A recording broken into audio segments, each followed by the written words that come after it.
하는 건강한 공동체를 이루기 위해서 우리가 달려가며 우리 진리의 공동체 그리고 섬김의 공동체라는 발걸음을 우리가 딛고 있습니다. 6월은 서로 짐을 지는 공동체라고 하는 주제로 우리가 함께 살펴보고 있습니다. 오늘은 바울이 빌립보 교회 성도들에게 보내는 편지의 마지막 부분에서 바울이 감옥에 갇힌 자신이 세상을 다 가진 자라고 선언하는 바로 그 말씀을 통해서 오늘 일체의 비결을 배웠노라 라고 하는 이 제목으로 오늘 말씀을 함께 보려고 합니다.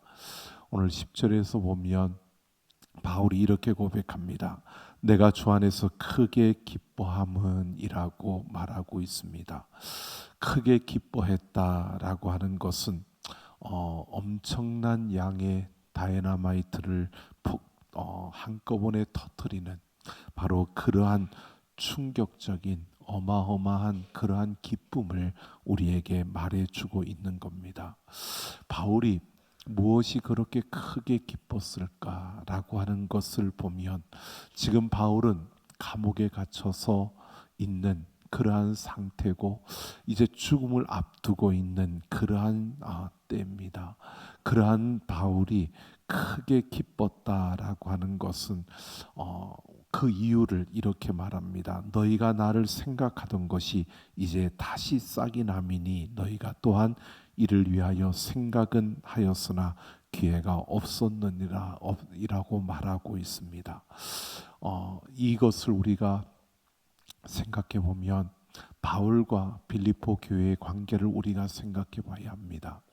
바울이 2차 전도여행을 떠나서 그 아시아 지역을 돌 때 성령의 강건하심을 통하여 마게도냐 사람이 그 손짓하는 환상을 보고 유럽으로 발걸음을 바꿨습니다. 그때 그가 간 첫 번째 그 마게도냐 지역의 첫 번째 성이 바로 빌립보였습니다. 회당 하나 없는, 즉 유대인들이 없는 그러한 그 지역, 그 빌립보에서 우여곡절 끝에 자주장사 루디아의 집에서 바로 교회가 시작되었습니다.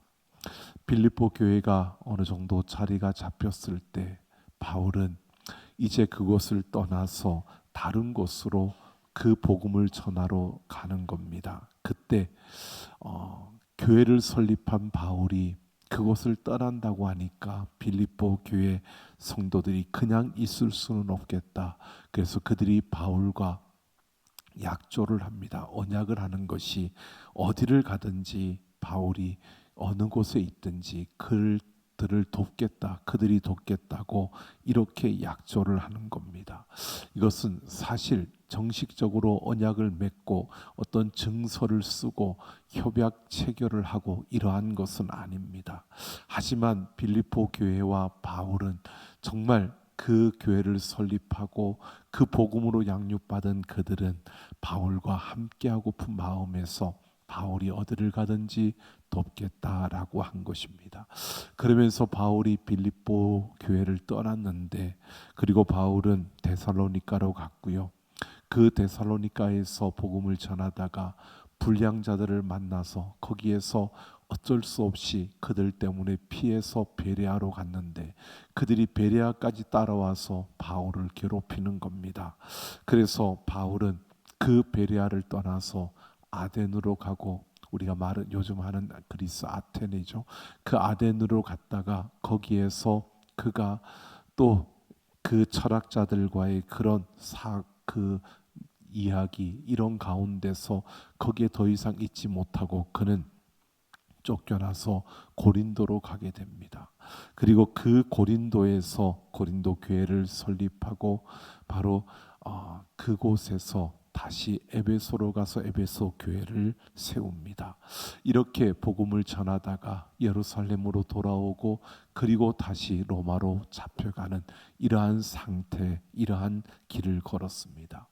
이렇게 바울이 이 전도 여행을 계속하는 그 여정 속에서 빌립보 교회와 요즘처럼 전화나 이런 연결이 잘 될 수 있는 통신이 잘 되어져 있는 그러한 시설, 그런 환경이었다면 모르지만 그때는 이렇게 되어지지 않았기 때문에 바울과의 빌립보 교회와의 소식이 끊어진 겁니다.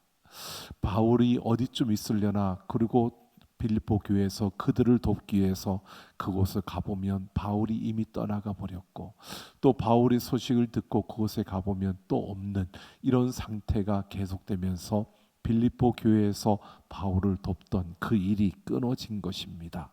그런데 그렇게 끊어져 있다가 바울이 빌립보 교회에 들려온 소식이 로마 감옥에 갇혀 있다는 이 소식이 들려온 겁니다. 그래서 그 소식을 듣고 빌립보 교회가 디모데와 에바브로디도를 그 감옥으로 보낸 겁니다. 바울이 있는 곳으로 그렇게 보낸 겁니다. 자, 이런 상황 속에서 오늘 10절을 보면 너희가 나를 생각하던 것이 이제 다시 싹이 난다라고 하는 것은 결국 바울을 돕던 것, 그것을 더 이상 도울 수가 없었는데 이것이 이제 다시 도울 수 있는 그러한 기회가 그들에게 주어졌다는 것을 말해주고 있는 겁니다. 근데 이것을 우리가 생각해 보면, 얼핏 보면 이제 다시 싹이 났다라고 하는 것이 바울을 도울 수 있는 기회가 그들에게 주어졌다라고 하는 것은 결국 이것이 큰 기쁨인데, 그 기쁨이 꼭 얼핏 보면 빌립보 교회 성도들이 바울을 물질적으로 돕고 바울의 필요를 돕는 이것으로 인하여서 바울이 크게 기뻐했다라고 하는, 이렇게 보여지는 한 장면입니다. 그런데 바울은 그것 때문에 크게 기뻐한 것이 아닙니다. 바로 빌립보 교회 성도들이 바울을 생각하고 바울을 돕고자 하는 그 마음을 계속 가지고 있었고, 바울과 연락이 안 되어서 바울이 어디 있는지 몰라서 그걸 돕지 못하고 그렇게 베풀지 못하다가 바울이 그곳에 있는 것을 알고 찾아와서 지금 그 바울을 돕는 겁니다.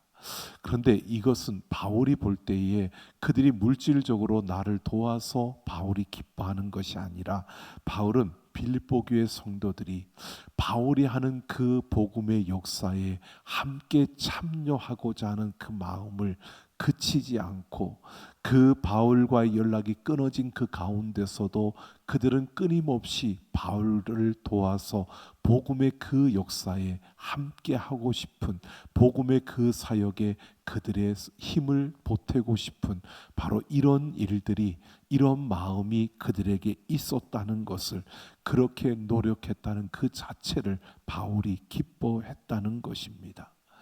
그래서 14절을 보면 너희가 내 괴로움에 함께 참여하였으니 잘하였도다라고 이렇게 바울이 고백하고 있는 겁니다. 이 참여하다라고 하는 것은 그 관주를 보면 교제라고 이렇게 써 있습니다. 바울이 행한 그 복음의 여정, 그 시간은 힘들고 괴로운 그러한 시간이었습니다. 복음을 전하러 가는 바울의 그 걸음 속에서 그냥 편안한 그러한 길은 없었습니다. 계속해서 역경이 찾아왔고 반대하는 이들이 있었고, 그를 괴롭히고 그를 죽이려고 하는 이들도 많았습니다.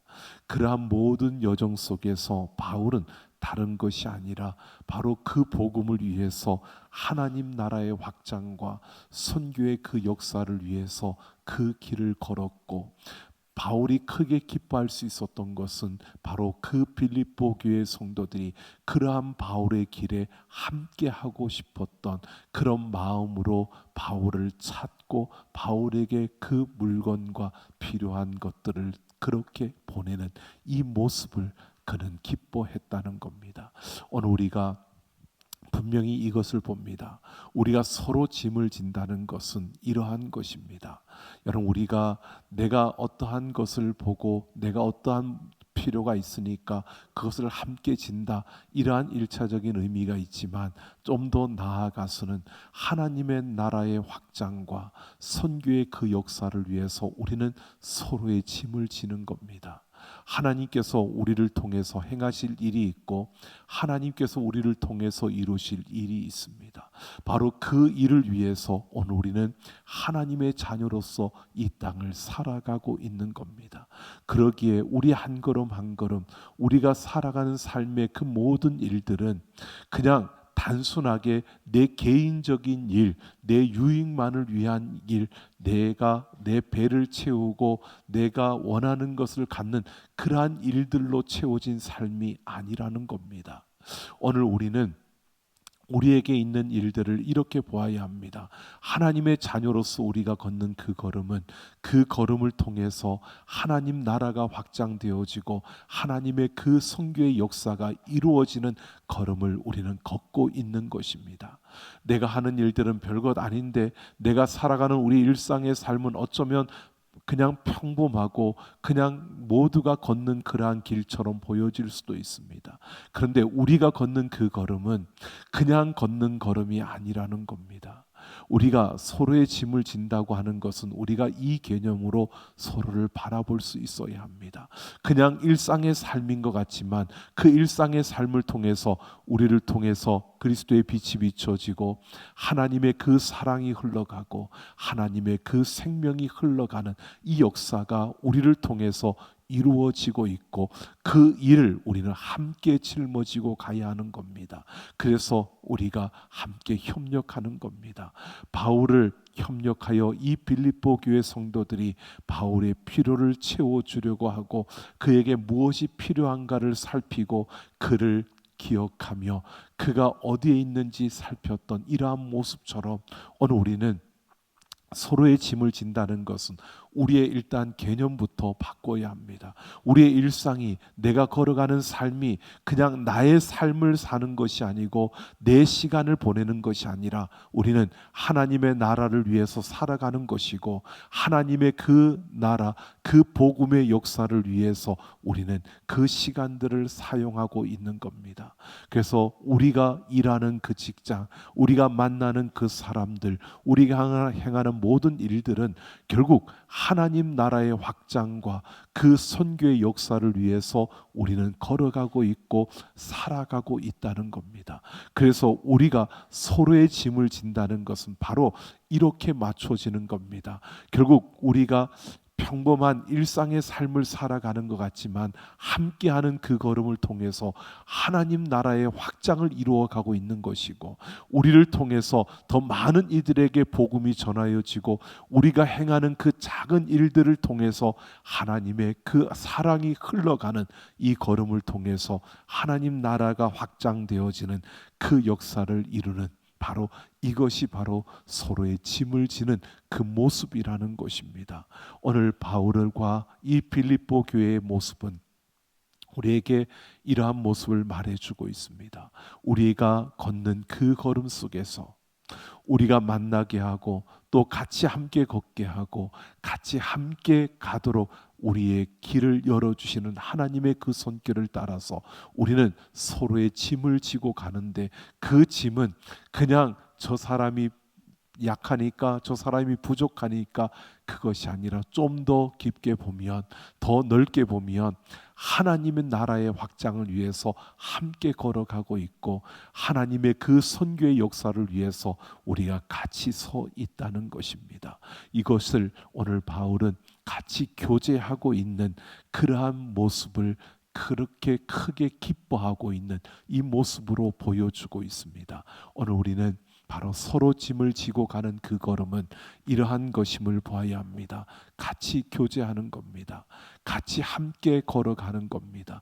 그 걸음은 다른 것이 아니라 하나님 나라의 확장과 선교의 역사를 위해서 우리가 같이 서 있다는 사실을 우리가 기억하는 것, 그리고 그렇게 걸어가는 것이 바로 서로의 짐을 지고 가는 우리의 모습, 우리의 태도라는 사실을 말해주고 있는 겁니다.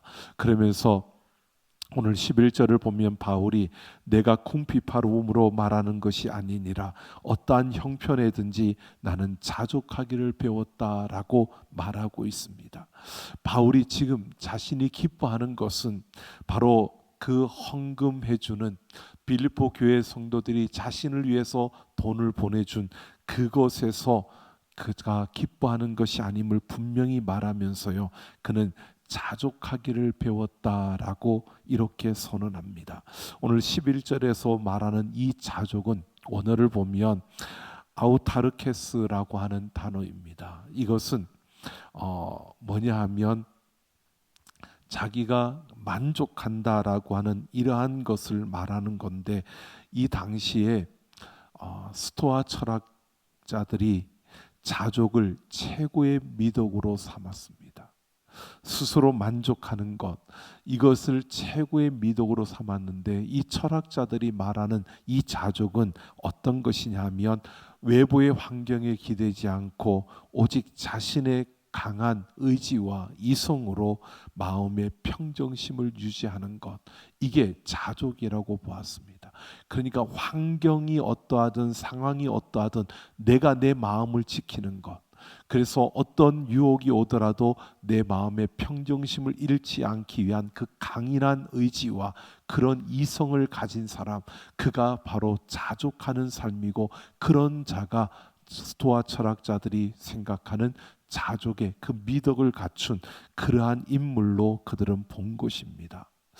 이것은 어쩌면 요즘 우리가 서점에 베스트셀러로 이렇게 나와 있는 마음 챙김 또는 마인드 컨트롤 또는 이러한 그 긍정의 힘, 이런 것을 말하는 그러한 책들, 이것이 바로 그 스토아 철학에서 말하고 있는 어떤 내 강인한 의지와 어떤 내 강인한 이성을 통해서 내 마음을 챙기고 내 마음을 조정하고 내 마음의 평정심을 찾는, 할 수 있다, 하면 된다라고 말하는 이런 긍정의 힘을 가지고 나아가는 이러한 모습을 말하고 있는 겁니다.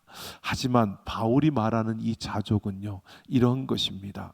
이런 세속의 철학이나 자기 체면, 자기 어떤 자신의 어떤 스스로 자신이 말하고 자신에게 어떤 체면을 거는 이러한 모습이 아니라 그 환경과 상관없이요, 바로 복음의 그 자족은 내 영혼을 하나님께로 활짝 여는 그 연결을 말하는 것입니다. 그러니까 내 의지가 강해서 견디는 것이 아닙니다. 내 안에 살아계신 예수 그리스도의 그 은혜, 그 압도적인 은혜로 인하여서 우리가 견뎌내는 것을 말하는 것이 오늘 이 바울이 말하는 자족입니다. 그러니까 우리가 이것을 착각할 때가 있습니다. 할 수 있다, 하면 된다, 이걸 너무 많이 하다 보니까 우리는 꼭 내가 할 수 있다고 하면, 내가 하면 된다고 하면 되는 것으로 생각을 합니다. 아니요, 그게 우리의 믿음이 아닙니다. 나는 할 수 없는데 하나님으로 인하여, 그 압도적인 은혜로 인하여 내가 그 순간을 버텨낼 수 있는 것, 이것은 다른 것이 아닙니다. 바로 그리스도로 충족하는, 충만하는, 이것이 바울이 말하는 자족입니다. 이것은 우리가 이런 겁니다. 환경은 변하지 않습니다. 상황은 변하지 않습니다. 그런데 예수 그리스도가 나와 함께하기 때문에 그 똑같은 상황 속에 있더라도 나는 그 상황과 환경에 구애받지 않는, 바울이 지금 감옥에 있는 겁니다. 죽음을 앞에 두고 있는 겁니다. 그런 상황 속에서 바울이 자족하기를 배웠다. 그가 많은 죽음의 위험 속에서도 그가 가진 것은 아무것도 없었고, 그는 오히려 위기와 아픔과 그런 모욕과 사람들의 그러한 공격, 이러한 것들로 가득했던 그의 삶이었습니다. 그럼에도 바울이 자족하기를 배웠다라고 하는 것은요, 내 안에 그리스도로 충만하다는 것을 말하고 있는 겁니다. 그러니까 자족하기를 배웠다라고 하는데, 이 배웠다라고 하는 것은 바라봄을 완성하기 위해서 입문했다는 겁니다. 그러니까 자족하는 것이 한순간에 어느 날 갑자기 이루어지는 것이 아니라는 겁니다. 한 번으로 이것이 자족하여지는 것이 아니라는 것이, 이것은 책을 읽고 깨달아지는 것도 아니고 하루아침에 이루어지는 것도 아닙니다. 그래서 12절에 보면 오늘 비천에 처할 줄도 알고 풍부에 처할 줄도 알아 모든 일 곧 배부름과 배고픔과 풍부와 궁핍에도 처할 줄 아는 일체의 비결을 배웠다라고 이렇게 말하고 있습니다. 그러니까 입문에서 그것을 통해서 훈련되어지고 또 그 과정 속에서 나아가는 겁니다. 12절에서 일체의 비결을 배웠다라고 하는 이 배웠다라는 단어가 앞에 11절의 단어하고는 조금 다릅니다. 이 두 번째 12절에서 말하는 이 배웠다라고 하는 단어에 어떤 의미가 더해져 있냐면 가르치다라고 하는 의미가 더해져 있습니다. 그러니까 자족하기를 배웠는데 그리스도로 충족하기를 배운다라고 하는 것은 어떤 의미냐 하면 한순간에 이루어지는 것이 아닙니다. 그리스도로 충족하여지는 것은 훈련을 통해서 삶의 그 과정 속에서 내가 살고 또 그리스도로 내가 붙들고 예수와 함께 동행하고 예수님을 생각하고 또 삶에 바쁘다 보면 잊어버리고 그러면서 또 내가 이러면 안 되지 그러고 점점 내가 그리스도로 충족하여지는, 그래서 무엇을 보든지 무엇을 생각하든지 어떤 순간에든지 나와 예수님이 함께하고 있다는 것이 내 안에서 충족함으로 충만함으로 내가 느껴지고 그 예수와 함께 살아가는 삶이 되어져 가는 겁니다. 이게 처음부터 되는 것이 아니라 입문에서 점점 배워가는 겁니다. 근데 배워가는데 이 일체의 비결을 배웠노라 12절에서 이 배웠노라고 하는 것은 가르친다는 의미가 더하여져 있는 겁니다. 이것은 내가 예수를 충족하기 위해서 훈련되어지고 숙련되어지고 그렇게 배워가는 그 과정 속에서 내가 또 다른 이들에게 가르침이 된다는 사실을 말해주고 있는 겁니다. 그러니까 우리가 완벽하진 않지만 그리스도로 충족하기 위해서 우리가 그렇게 훈련되어지고 또 그렇게 숙달되어지고 그렇게 숙련되어지는 그 과정 속에서도 내가 그렇게 달려가는 나의 걸음을 보고 또 다른 누군가가 그 나의 모습을 통해서 그렇게 가르침을 받게 된다는 것을 말해주고 있는 겁니다. 이게 서로의 짐을 지고 가는 자들의 모습이라는 겁니다. 우리가 서로 짐을 지고 간다는 것은 바로 이것을 말하고 있는 겁니다. 바로 내가 예수 그리스도로 충만하기 위해서 그 예수를 닮아가는 나의 걸음을 통해서 또 다른 누군가가 나의 그 모습을 통해서 가르침을 받게 되는 것, 내가 완벽하진 않지만 완전하지 않지만 내가 그렇게 훈련되어져 가는 나의 모습을 통해서 누군가가 예수 그리스도를 닮아가는 것을 배워가는 이 모습이 우리 안에서 계속 이어진다는 겁니다. 바울은 바로 이것을 말하고 있는 겁니다.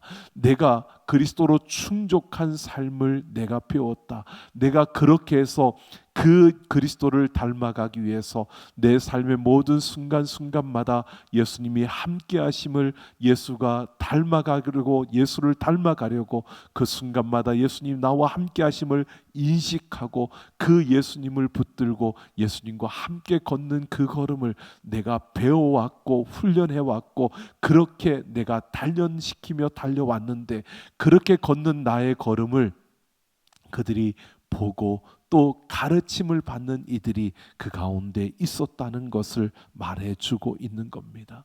자신이 훈련되는 삶으로 살아갈 때 또 다른 누군가에게 길이 되어주는 이런 삶을 바울이 살았다는 겁니다. 여러분, 이것이 바로 서로 짐을 지는 겁니다. 여러분, 우리는 우리가 걸어가는 그 걸음 속에서 훈련되는 삶을 살아야 하고 그런 삶으로 우리는 또 다른 이들에게 길을 열어주는 이러한 모습으로 살아가는 것, 이것이 바로 서로의 짐을 지고 가는 삶의 모습이라는 겁니다. 그러면서 바울이 13절에서 내게 능력 주시는 자 안에서 내가 모든 것을 할 수 있다라고 말하고 있습니다. 이것은 이렇게 말하는 겁니다. 나는 천하무적이야, 이걸 말하는 게 아닙니다. 내가 비천에도 처해 보니까 하나님이 바울을 그것 때문에 무너뜨리지 않더라라고 하는 겁니다.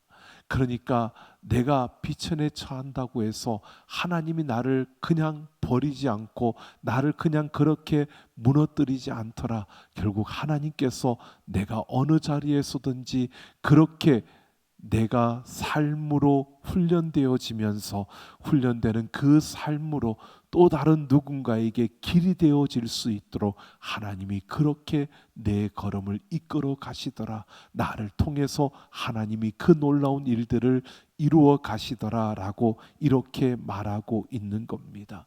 오늘 바울은 자신의 삶을 통해서 배운 그리고 그가 익힌 모든 것을 이렇게 고백하고 있습니다. 때로는 세상에서 힘을 가지고 자신을 윽박지르고 또 물리적인 어려움으로 그를 공격하고 또 세상이 그를 힘겹게 하는, 때로는 병이 그의 몸을 괴롭히고 그에게 아픔을 주는 이러한 모든 순간들이 그에게 있었지만, 그러나 분명히 내가 그리스도를 닮아가는 그 삶으로 또 다른 누군가에게 길이 되는 그러한 모습으로 살아갈 때에 하나님께서 그 복음을 위해서 그 모든 것들을 넉넉하게 감당할 수 있는 힘을 주시더라고 이렇게 고백하고 있는 겁니다. 결국 바울은 우리에게 말하고 있습니다. 나는 배가 고파도 결국 비참해지지 않을 능력이 나를 붙들고, 내가 아무리 넘어지고 쓰러져도 내가 그렇게 포기하고 끝나버릴 인생이 아니라는 것을, 그는 하나님의 그 능력이 이렇게 나를 붙들고 있기 때문이라고 그가 말해주고 있는 겁니다. 오늘 우리는 이것을 분명히 보게 됩니다. 우리가 서로 짐을 질 수 있는 것, 이것은 여러분 우리에게 있는 것이 아닙니다. 하나님의 그 능력이, 오늘 내게 능력 주시는 자 안에서 내가 모든 것을 할 수 있다고 고백하는 것처럼 그 하나님의 능력이 나를 붙들고 있기에 우리는 서로의 짐을 질 수 있다는 겁니다. 우리가 걷는 그 걸음 속에서 내가 훈련되는 삶으로 걸어갈 때에 우리의 그 걸음은 또 다른 누군가에게 다른 길을 열어주는 그러한 걸음이 되도록 하나님은 우리를 통해서 하나님의 그 역사를 이루어 가신다는 것입니다. 그러기에 우리는 조금 어려움이 찾아온다 할지라도, 우리에게 힘든 일이 주어진다 할지라도요, 오늘 우리는 그 걸음 속에서 하나님이 나를 통해서 이루시는 그 역사를 우리가 바라볼 수 있어야 하는 것입니다. 하나님은 환경을 바꾸는 능력이 아니라 어떤 환경 속에서도 하나님의 선하심을 믿고 또 나를 지켜내는 그 능력, 바로 이것이 십자가의 그 능력임을 우리가 바라보며 달려갈 때에 우리가 훈련되어지는 그 걸음을 통해서 또 다른 누군가에게 길을 열어주는 그 걸음을 걷도록 우리의 걸음 속에 함께하고 있다는 것입니다. 오늘 우리는 서로 짐을 진다는 것은 바로 이러한 사실을 우리가 기억해야 합니다. 오늘 우리는 하나님 나라의 확장을 위해서 우리에게 주어진 삶을 살아가는 겁니다. 때로는 우리의 일상이 여러분 지겹게 느껴질 때도 있을 겁니다. 때로는 나에게 주어진 일들이 내 마음에 들지 않을 수도 있을 겁니다. 때로는 나에게 주어진 그 역할들이 참으로 답답하게 보여질 때도 있을 겁니다. 때로는 나에게 주어진 그 일들이 너무 무겁게 다가올 수도 있을 겁니다. 그런데 중요한 것은요, 나에게 주어진 그 일들과 나에게 주어진 그 자리들과 나에게 주어진 그 모든 것은 바로 하나님 나라의 확장을 위해서 나에게 주어진 것들입니다. 오늘 나에게뿐만 아니라 나와 함께하는 이들에게도 마찬가지입니다.